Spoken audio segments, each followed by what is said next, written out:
রাধে রাধে, সবাই কেমন আছেন? আশা করছি সবাই ভালো আছেন, সুস্থ আছেন। তো বছরের প্রথম দিনে আমরা সকাল সকাল বেরিয়ে পড়েছিলাম মায়ের মন্দিরের উদ্দেশ্যে, বনগাঁ সাধভাই কালীতলা মায়ের মন্দির। তো সেই দিন কিন্তু প্রচণ্ড ঠান্ডা ছিল আর কুয়াশাও ছিল। তো যাই হোক, পৌঁছে যাওয়ার পরে দেখলাম ওখানে কোনো লাইন নেই। এটা ভেবে আমার এত খুশি হয়েছে যে কী বলবো। ভেবেছিলাম অনেক ভিড় হবে, অনেকক্ষণ লাইন দিয়ে তারপরে মাকে দর্শন করতে পারবো, কিন্তু না, একদমই ভিড় ছিল না। ডালা রেডি করে সোজাসুজি আমি মায়ের কাছে চলে গেছিলাম পুজো দিতে। অপূর্ব সুন্দর লাগছিল মাকে এই মালাটা পরানোর পরে, সেটা তো আপনারা দেখতেই পাচ্ছেন। আর এই পুরোহিত মশাই এত ভালো, কি বলবো, ভীষণ সুন্দর কথাবার্তা আর ভীষণ পরিষ্কারভাবে মন্ত্রগুলো উনি উচ্চারণ করেন। আমার এটা না খুব ভালো লেগেছে।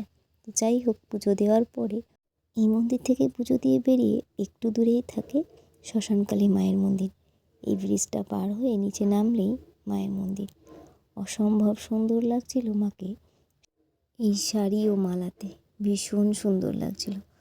তো আমরা এখানে পুজো কমপ্লিট করে আবার চলে যাব বজরংবলীর মন্দিরের উদ্দেশ্যে। এই ব্রিজটা আমার ভীষণ সুন্দর লাগে আর এখানের অসম্ভব সুন্দর লাগছে, তাই না? এরপর যে স্থানটা দেখছেন, এখানে সবাইকে একদিন না একদিন আসতেই হবে। পৃথিবীর সবচেয়ে সুন্দর জায়গা, শান্তির জায়গা। তো এরপর আমরা বাবার কাছে পুজো দিলাম। এনাকে আমি বাবা বলেই ডাকি, অপর অনেক সময় মহাদেব বলেও ডাকি। তো যাই হোক, তারপরে আমরা চলে এসেছিলাম বজরংবলীর মন্দিরে। আর এখান থেকে পুজো দিয়ে একটু মেলা ঘুরে নিয়েছিলাম।